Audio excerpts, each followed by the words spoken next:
Washington accueille aujourd'hui donc cette réunion internationale sur les minerais stratégiques. Il ne sera pas question que d'Ukraine, bien sûr. Le principal objectif, c'est de trouver une parade face à la Chine.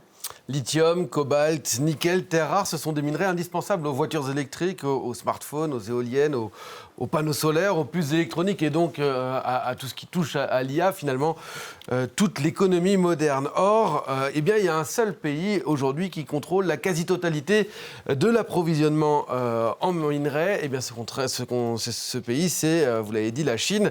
60% de l'extraction, 90% du raffinage. Si Pékin ferme le robinet, les États-Unis, l'Europe se retrouvent à Calais. La Chine a clairement montré sa force en octobre, en menaçant de limiter certaines exportations, et elle a pu finalement obtenir ce qu'elle voulait dans les négociations commerciales avec Washington, ce dont Donald Trump ne s'est jamais remis. D'où la volonté de l'administration Trump de reprendre le contrôle ? Oui, il y a deux volets. Il y a d'abord un volet national. Washington vient d'annoncer la création d'une réserve stratégique de minerais sur le modèle très assumé de la réserve stratégique de pétrole, un stock de gallium, de lithium, de cobalt notamment, qui pourrait couvrir 2 mois au moins de consommation.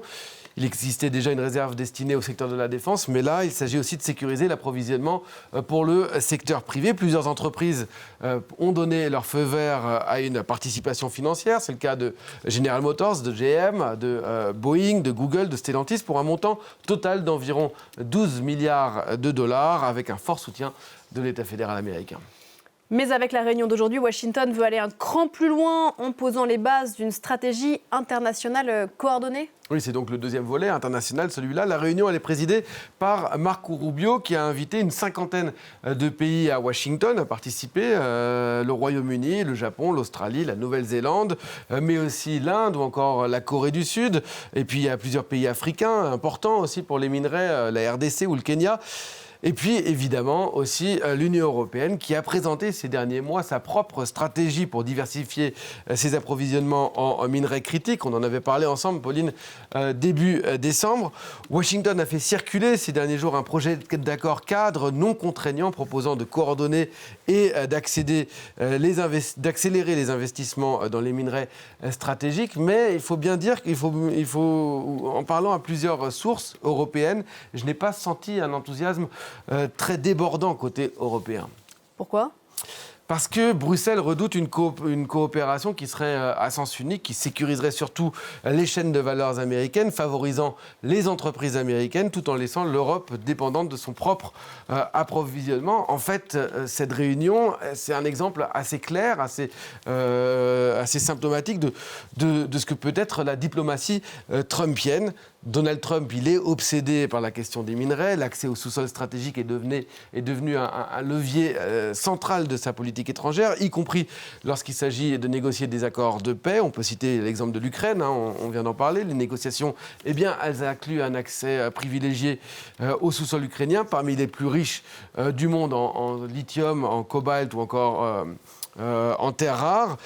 On peut citer aussi l'Arménie et l'Azerbaïdjan, avec d'importants projets d'exploitation minière à venir le long d'un futur corridor, on va le voir sur cette carte, corridor de la paix entre Bakou et Kars, au bénéfice d'entreprises américaines. Il y a aussi un autre accord qu'on peut citer, celui entre la RDC et le Rwanda, qui a été signé il y a 2 mois à Washington. Et puis en Afrique, plus généralement, le président américain a recours à cette diplomatie des minerais pour financer des infrastructures, notamment ferroviaires. On peut citer la Guinée-Bissau, mais aussi des investissements au Libéria, au Gabon, en Mauritanie ou encore au Sénégal. Et donc on a cette Europe prudente, méfiante, vous le disiez, mais qui sera bien autour de la table à Washington pour le coup ? Elle sera représentée par le vice-président de la Commission européenne, le français Stéphane Séjourné. Il faut rappeler le contexte actuel tendu, ces tensions récentes autour du Groenland, qui lui aussi regorge de minerais stratégiques, avec au moins 23 des 34 minerais critiques qui seraient présents sur les terres du Groenland. Bruxelles ne vient pas les mains vides. Selon Bloomberg et les Échos, proposerait un accord stratégique, comme elle en a déjà avec 15 autres pays, mais surtout, on a l'impression qu'elle chercherait à conditionner cet accord à des garanties claires sur le respect de l'intégrité territoriale du Groenland. Alors, les différentes sources à qui j'ai pu parler ne veulent pas commenter davantage ce point, mais on sent bien qu'il est très sensible.